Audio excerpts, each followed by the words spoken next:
Assalamualaikum warahmatullahi wabarakatuh.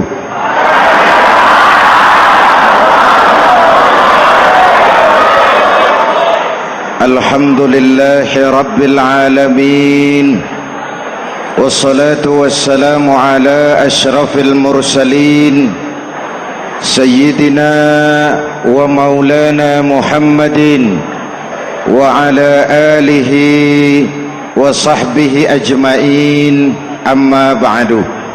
Para ulama yang saya muliakan, hadirin hadirat ma'asyiral muslimin yang saya cintai, banyak kita alami perubahan-perubahan yang terjadi, baik perubahan yang menyangkut sosial budaya, lebih-lebih yang menyangkut sosial politik. Yang tidak banyak mengalami perubahan adalah sosial ekonomi. Bahkan angka kemiskinan kita naik menjadi 3/5 dari total penduduk kita hidup di bawah garis kemiskinan, dan 20% diantaranya miskin mutlak.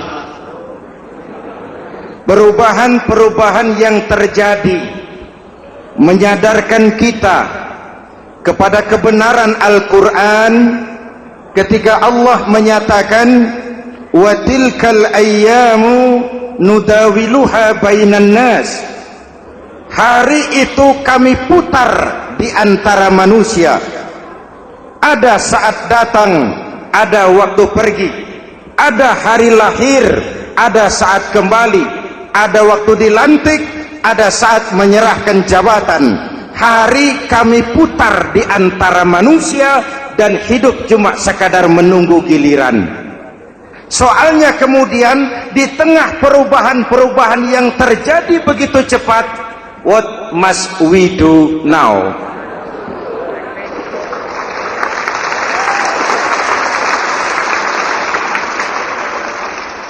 Saya juga nggak ngerti itu.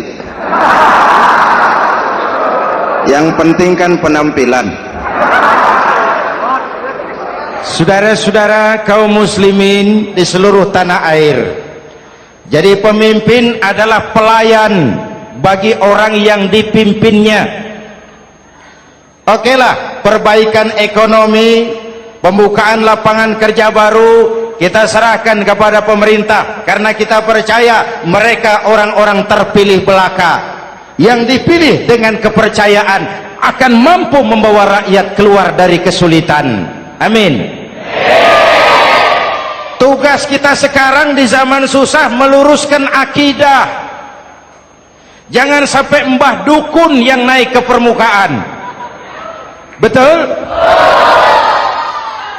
Islam misinya yang pertama membebaskan manusia dari kemusyrikan. 13 tahun Rasul berjuang di Mekah, menanamkan akidah, meluruskan keyakinan, membentuk iman. 13 tahun membebaskan manusia dari belenggu kemusyrikan. 13 tahun menanamkan la ilaha illallah Muhammadur Rasul dengan seluruh konsekuensinya. Kalau saya yakin tidak ada Tuhan selain Allah, saya tidak akan minta tolong kecuali hanya kepada Allah. Saya tidak akan pernah takut kecuali hanya kepada Allah. Saya tidak akan menggantungkan hidup kecuali hanya kepada Allah. Saya tidak akan minta rizki kecuali hanya kepada Allah. Saya tidak akan melarikan persoalan kecuali hanya kepada Allah. Kalau konsekuen dengan keyakinan ini, mbah dukun nggak dapat tempat.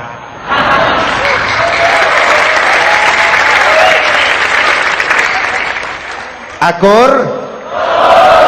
Ayo lihat secara sederhana.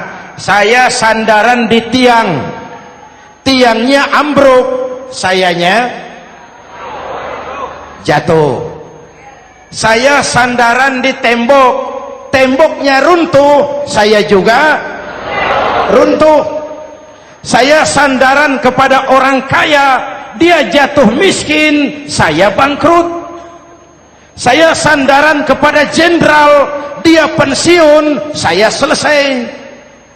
Tapi kalau saya sandaran hanya kepada Allah, Allah tidak akan pernah miskin, Allah tidak akan pernah lumpuh, Allah tidak akan pernah terpuruk, dan Allah tidak akan pernah berkurang kekuasaannya.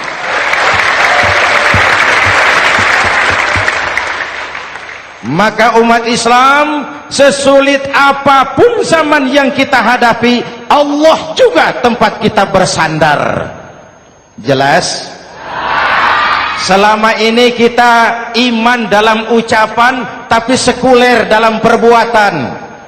Di masjid ada Allah, di kantor Allah tidak ada, maka korupsi merajalela.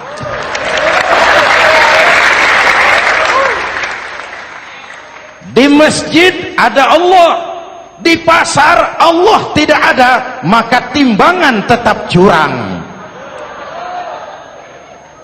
Kita iman dalam ucapan, tapi sekuler dalam perbuatan.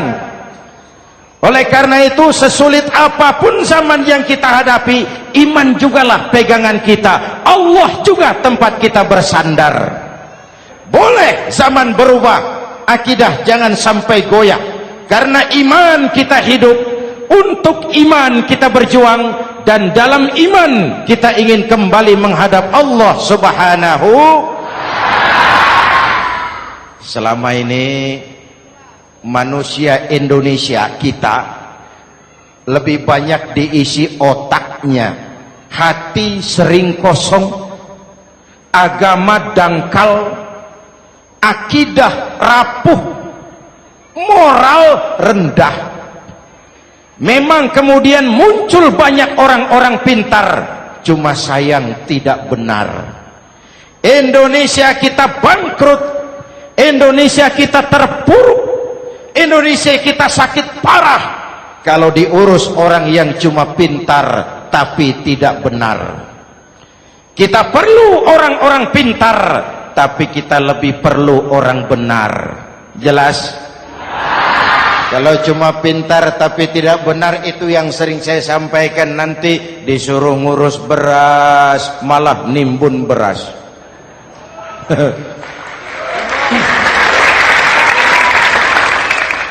Disuruh ngurus laut malah jadi bajak laut. Disuruh ngurus hutan rame-rame jadi orang hutan. Jutaan hektar hutan Indonesia kita ini merupakan kekayaan sumber daya alam kita yang harus digunakan bagi sebesar-besar kemaslahatan rakyat. Yang disuruh ngurus hukum malah bikin hukum seperti pisau, tajam ke bawah, tumpul ke atas.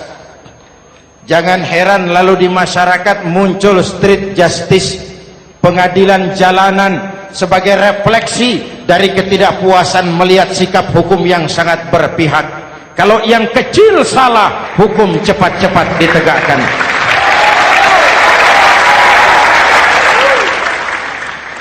Lihat saja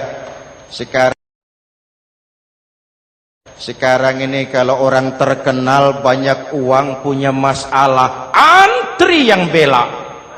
Betul? Tapi saudara lihat si Marsinah di Jawa Timur, si Sengkon dan Karta di Jawa Barat, si Udin Bernas wartawan Jogja terseok-seok mencari keadilan, sampai hari ini urusannya masih remeng-remeng. Kenapa bisa begitu? Jawabannya sederhana, tidak ada fulus. Ada fulus mulus, tidak ada fulus manfus. Betul? Jangan sampai para penegak hukum kita terjebak pada lagu baru, maju tak gentar membela yang bayar.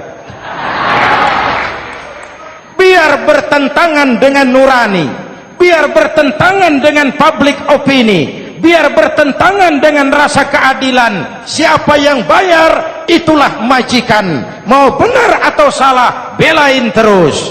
Kalau seperti inilah hukum kita, mafioso keadilan akan tetap gentayangan. Hadirin yang saya hormati, 13 tahun beliau berjuang di Mekah, meluruskan keyakinan, memantapkan akidah, meneguhkan iman. Dari situ segalanya dimulai, dan ke situ segalanya akan menuju. Intan paling mahal, mutiara paling berharga, tidak lain adalah nilai-nilai keimanan. Kalau itu sudah tergadai, apalagi yang bisa kita banggakan dalam kehidupan ini? Kita merasa harta kita berharga, belum ada artinya ketimbang iman. Kedudukan kita punya nilai pun belum ada artinya ketimbang dengan nilai-nilai keimanan. Itu intan paling mahal, itu mutiara paling berharga. Harta baru ada manfaatnya kalau dilandasi dengan iman. Jabatan dan kedudukan baru terasa gunanya kalau dilandasi dengan keimanan. Kalau jabatan lepas dari iman, yang akan lahir Fir'aun baru. Jelas? Kalau harta terlepas dari iman, yang akan muncul adalah konglomerat Korun. Kalau ilmu pengetahuan terlepas dari nilai dasar keimanan, maka yang akan muncul adalah ilmuwan pelacur yang menyalahkan yang benar, membenarkan yang salah untuk kepentingan pribadi. Dan kondisi seperti itu tidak akan membuat kita makin sehat. Oleh karena itu, pada kesempatan ini, pesan pertama saya, menghadapi zaman susah, tetap jaga akidah, tetap pelihara keyakinan. Kesulitan bukan untuk ditakuti, untuk diatasi. Hidup adalah kerja keras, bukan keajaiban. Perubahan tidak akan datang hanya dengan simsalabim abragadabra. Perubahan tidak akan muncul hanya dengan berandai-andai. Perubahan tidak akan turun dari langit seperti turunnya embun di waktu malam. Perubahan adalah kerja keras, sehingga Al-Quran membimbing kita, innallaha la yughayyiru ma biqaumin hatta yughayyiru ma bi anfusihim. Allah tidak akan mengubah keadaan suatu bangsa kalau mereka tidak mau mengubah apa yang ada di dalam diri mereka. Yang ada di dalam diri itu rule of thinking, state of mind, cara kita berpikir, cara kita memandang kehidupan, cara kita mengatasi persoalan. Hadirin yang saya hormati, inilah iman. Berangkat dari ini kita menyadari, ini ujian buat kita rakyat. Dan kita rakyat Indonesia ini kalau sama susah sih sudah kenyang. Ya Pak? Ya Pak? Kita ini sebagai bangsa mengalami apa yang disebut oleh Bung Karno up and down, naik turun, timbul tenggelam, pasang surut. 350 tahun dijajah oleh Belanda, kita susah. Berangkat Belanda masuk Jepang, susah lagi. Pergi Jepang, datang nikah, susah lagi. Lalu kita merdeka, dirongrong oleh berbagai pemberontakan, susah lagi. Makan bulgur, antri minyak. Lalu PKI berontak, susah lagi. Muncul orde baru, lama-lama susah lagi. Orde baru selesai, naik reformasi, mulai repot nasi, susah lagi.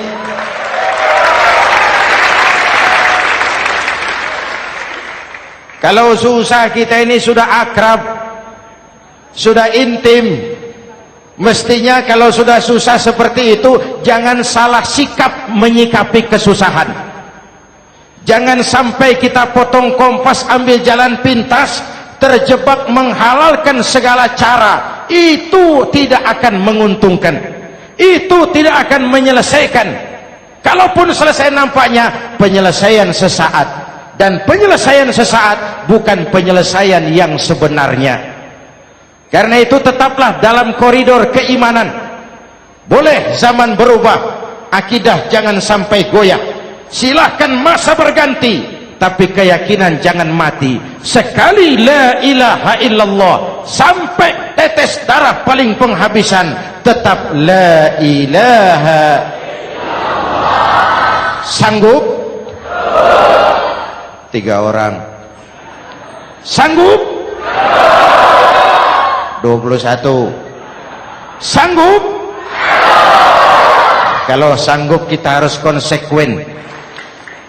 Saudara-saudara di seluruh tanah air, misi yang kedua dari Islam setelah membebaskan manusia dari kemusyrikan, membebaskan manusia dari ras diskriminasi, mengikat manusia dengan tali akidah. Sebelum Islam datang, manusia dibedakan oleh warna kulit, manusia dibedakan oleh faktor keturunan, manusia dibedakan oleh faktor harta dan benda.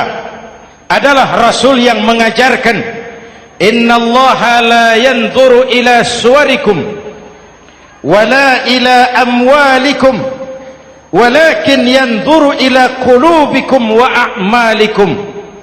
Allah tidak melihat potonganmu, Allah tidak melihat hartamu. Yang Allah lihat itu adalah hatimu dan amal perbuatanmu. Jauh sebelum Amerika teriak-teriak membanggakan apa yang mereka sebut sebagai Declaration of Independence, Nabi sudah mengajarkan kepada kita semua, annas kulluhum li Adam wa Adam min turab la fadla li arabiyyin ala ujamiyyin illa bittaqwa. Seluruh manusia berasal dari Adam. Adam diciptakan dari tanah. Tidak ada kelebihan Arab dengan yang bukan Arab kecuali takwanya. Jauh sebelum Amerika mencanangkan bahwa semua manusia dilahirkan sama, that all men are created equal. Jauh sebelum itu Islam sudah membebaskan manusia dari ras diskriminasi. Apa dalam konteks kekinian? Menghadapi zaman susah tetap jaga kerukunan. Ya Pak, ya Bu, oi Bu. Menghadapi zaman susah tetap jaga kerukunan, baik antar umat seagama, antar umat beragama, maupun antar umat beragama dengan pemerintah. Menjaga kerukunan. Jangan saling sikat sikut di antara kita. Sebab kalau sudah rukun, saya ajak berhitung. 1 ditambah 1 sama dengan, itu matematika namanya. Hasilnya pasti. Tapi angka sosial hasilnya aneh. Saya ubah jadi angka sosial. Ayo kita berhitung lagi. 1 orang takut ditambah 1 orang takut sama dengan 2 orang setengah berani. Kenapa setengah berani? Karena sudah berdua. Tadi kan takut sendiri. Kalau sama-sama takut berkumpul jadi setengah berani. Kalau ditambah 1 orang takut lagi, 1 orang takut ditambah 1 orang takut ditambah 1 orang takut sama dengan 3 orang berani. Kenapa jadi berani? Karena sudah bertiga. Kita yang lemah, kita yang marginal, kita yang dikucilkan, bahkan kita yang dilecehkan, kalau mau rukun kita akan kuat dan tidak bakal dipermainkan orang.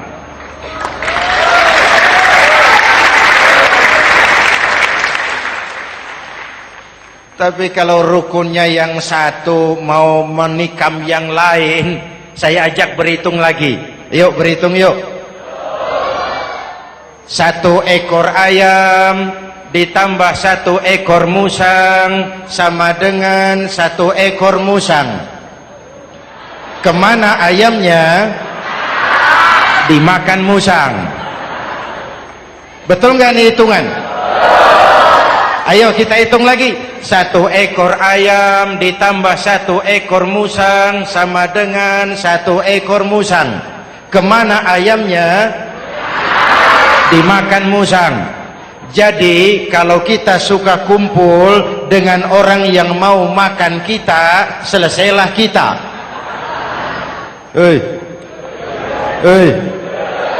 Maka kalau merasa kita ini ayam, yuk kumpul sama-sama ayam, pulang ke kandang ayam. Kalau ada ayam kumpul ke kandang musang, itu namanya ayam minum baygon. Jelas? Menjaga kerukunan. Pertama, antar umat seagama, sesama muslim harus saling menjaga, harus saling memelihara. Baik dia muslim yang jadi kapolri, baik dia muslim yang jadi kasat, baik dia muslim yang jadi pengusaha, baik dia muslim yang jadi petani, nelayan, guru, semua komit menjaga semangat kebersamaan, rukun antar umat seagama. Jelas? Jelas? Hadirin yang saya hormati, atas dasar itu saya ingatkan kembali, kita semua ingin persoalan terorisme dilepaskan kaitannya dari agama manapun.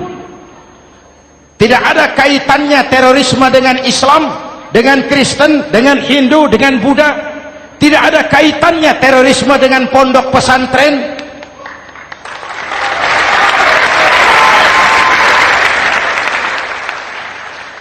Jangan sampai pesantren jadi kambing hitam. Karena sejak zaman penjajahan, pesantren sudah terbukti memberikan kontribusi bagi perjuangan memerdekakan rakyat Indonesia. Rukun antar umat seagama. Yang kedua, rukun antar umat beragama. Islam ini rahmatan lil, jangankan manusia walaupun berbeda agama, binatang saja dihormati. Ada hadis, fa iza zabahtum fa ahsinuz zibhata. Kalau kamu menyembelih hewan, sembelihlah dengan cara yang terbaik. Jangan menyembelih ayam dengan pisau tumpul. Itu namanya tidak berperi kebinatangan. Yang kecil lagi, saudara buka babul istinja, makruh buang air kecil di tanah yang berlubang. Sebab apa? Pertama, menjaga kesehatan. Siapa tahu di lubang yang saudara buang air kecil itu ada gas beracun. Kalau tidak, melindungi binatang yang ada di dalam lubang. Siapa tahu di lubang yang saudara buang air kecil itu ada semut sedang rapat membahas terorisme. Apa dosanya lalu mati dikencingi? Ini namanya rahmatan lis semut. Binatang saja dilindungi. Maka perbedaan agama tidak harus menyebabkan kita bertolak belakang. Perbedaan agama bukan alasan untuk saling bermusuhan. Apalagi kita sudah menyadari tentang kemajemukan kita, tentang kebinekaan kita, tentang keragaman kita. Rukun antar umat beragama, saling menghormati, saling menghargai, tapi tetap dalam batas lakum dinukum. Lalu rukun antar umat beragama dengan pemerintah.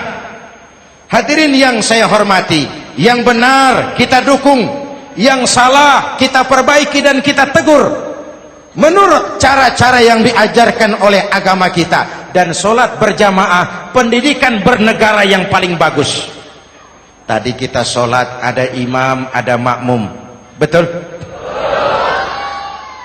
Makmum wajib ikut imam kalau imam benar sholatnya. Rakyat wajib ikut pemimpin kalau pemimpin benar mimpinnya. Masyarakat Islam ini loyal. Masyarakat Islam ini bukan pemberontak. Masyarakat Islam ini taat dan setia. Kapan? Kalau imamnya benar. Imam takbir, makmum. Imam ruku, makmum. Imam i'tidal, makmum. I'tidal. Imam sujud, makmum. Tapi kalau imam keliru, mestinya imam ruku malah sujud. Salah imam ini. Tegur.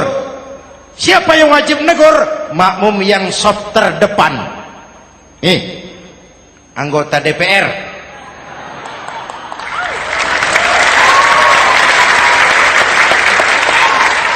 Ini wakil-wakil makmum ini, saf di depan ini. Kalau imam keliru, mereka paling tahu. Ngomong. Tegur. Bagaimana negurnya? Ada aturan main. Mestinya ruku, imam sujud. Salah ini imam. Subhanallah. Kan begitu negurnya. Betul? Tidak boleh juga imam keliru, makmum emosi. Main pegang. Weh, makmum salah. Hoi, hoi. Kacau sholat. Betul? Anggota dewan ini, saf di depan. Itu kalau imam keliru. Satu saat imam buang angin. Namanya manusia bisa buang angin toh. Apa makmum lalu berkata, demi kesetiaan saya kepada imam, imam buang angin, saya lebih keras lagi. Itu namanya fanatisme buta, loyalitas yang goblok. Imam buang angin, minggir. Iyyaka na'budu wa iyyaka nasta'in. Sampai situ imam buang angin, minggir imam. Lalu saf yang di depan maju. Tidak usah bikin sholat baru, teruskan pekerjaan imam. Ihdinas siratal mustaqim. Teruskan. Kenapa? Kalau bikin sholat baru lagi, nanti buang angin lagi. Bikin lagi sholat. Kapan selesainya sholat? Kapan selesainya membangun negara ini? Yang penting imam tahu diri, buang angin, minggir.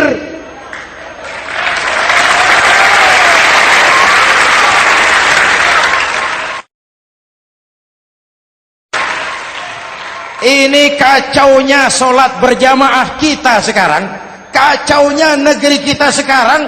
Banyak imam sudah buang angin, gengsi. Diam aja, merasa nggak punya salah. Dikasih tahu sama makmum, imam tadi buang angin ya, malah jawab sedikit. Apa kalau sedikit lalu tidak batal sholat itu?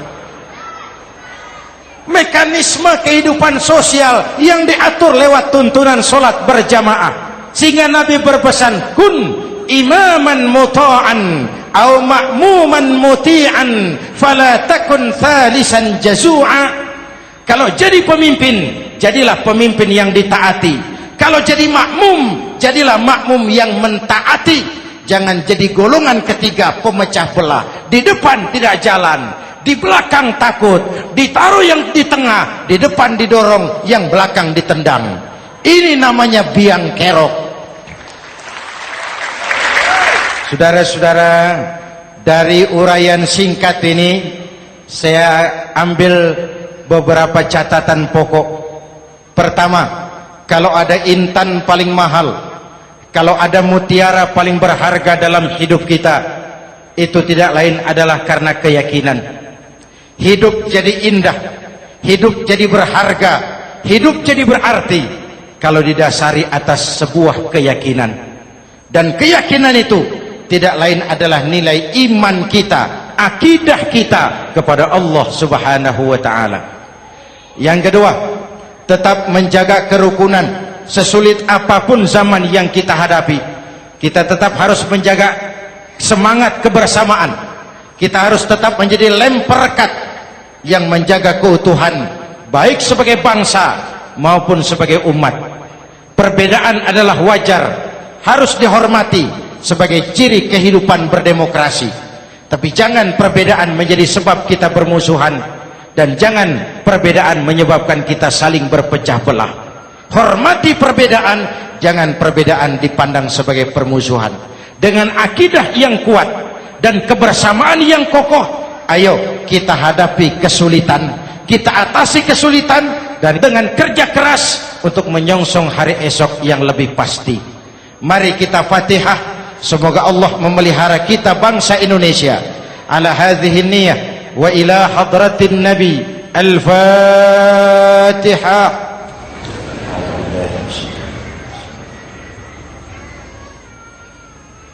Iyyaka na'budu wa iyyaka nasta'in. Ihdinas siratal mustaqim. Siratal ladzina an'amta 'alaihim. Bismillahirrahmanirrahim. Amin. Alhamdulillah Rabbil Alamin. Allahumma salli wa sallim mubarak ala Sayyidina Muhammadin wa ala alihi wa sahbihi ajma'in. Allahumma Rabbana taqabbal minna salatana wa siyamana wa qiyamana wa takhassu'ana wa ta'abbudana wa tammim taksirana ya arhamar rahimin. Allahumma aslih man fi salahihi salahul muslimin. Allahumma ahlik man fi halakihi salahul muslimin. Allahumma Rabbana la tu'akhizna in nasina aw akhtana. Rabbana wa la tahmil alaina isran kama hamaltahu ala alladhina min qablina. Rabbana wa la tuhammilna ma la taqata lana bih wa'fu 'anna waghfir lana warhamna anta maulana fansurna 'alal qaumil kafirin. Allahumma ij'alna minas su'ada'il maqbulin wa la taj'alna minal ashqiya'il mardudin. Afdalu ma qultuhu ana wan nabiyyuna min qabli la ilaha illallah.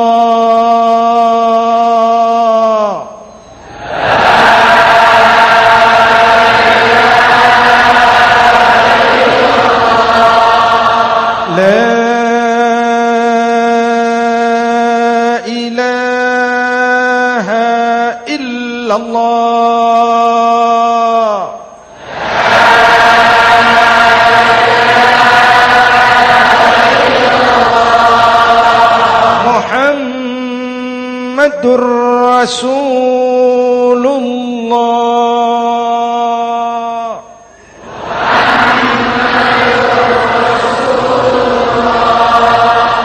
Sallallahu alaihi wa alihi wa sallam. Kalimatu haqqin 'alaiha nahya wa 'alaiha namut wa 'alaiha wa biha nub'atsu insyaallah minal aminin minal aminin minal aminin rahmatika ya arhamar rahimin.